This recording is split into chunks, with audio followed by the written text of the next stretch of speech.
Hello, and welcome to World News by Halandzovskyi. If you value calm, clear, and factual coverage of rapidly unfolding global events, please subscribe, leave a comment, and share your thoughts. Today's live update covers dramatic developments in Venezuela following a high-stakes U.S. operation that led to the capture of President Nicolás Maduro, a moment that is reshaping geopolitics in the Americas. Today, in a significant and highly controversial action, U.S. forces carried out an operation deep inside Venezuelan territory and detained President Nicolás Maduro. The operation involved precision forces striking key locations in Caracas and resulted in Maduro's capture. He has since been transported to the United States, where he has appeared in federal court facing charges that include alleged links to narcotics trafficking and organized crime. The response on the ground in Venezuela remains extremely volatile.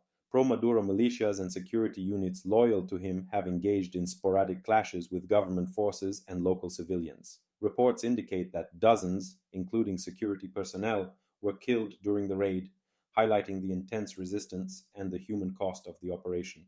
As night falls in parts of Venezuela, there are ongoing reports of turmoil in urban centers.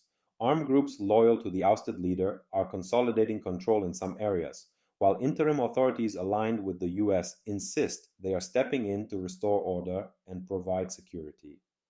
The streets of Caracas and other cities are tense, with residents expressing a mix of fear, confusion, and cautious hope. Some communities have reacted with relief at the removal of Maduro, whose rule was widely associated with economic collapse, hyperinflation, and sustained political repression. Others view the U.S. action as a blatant violation of Venezuelan sovereignty, an act of foreign aggression. Amid the chaos, everyday life continues in a fragile balance. Residents report power outages in some districts, disruption to public services, and blockades on major thoroughfares by armed groups attempting to assert control. The political reverberations from this live situation are profound. In Washington, President Donald Trump has defended the operation as a necessary strike against corruption and a destabilizing force in the region. He has framed the capture of Maduro not as a unilateral invasion, but as part of a broader effort to cleanse the hemisphere of entrenched criminal influence. Trump also signaled that U.S. objectives include stabilizing Venezuelan institutions and overseeing a transition toward democratic governance. However, global reactions are deeply divided.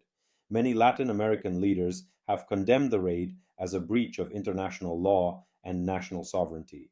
Governments in the region express anxiety that this sets a dangerous precedent where powerful states intervene militarily in weaker neighbors without multilateral agreement. International organizations have called for restraint and protection of civilian lives, urging all parties to eschew reprisal and focus on humanitarian needs amid the escalation.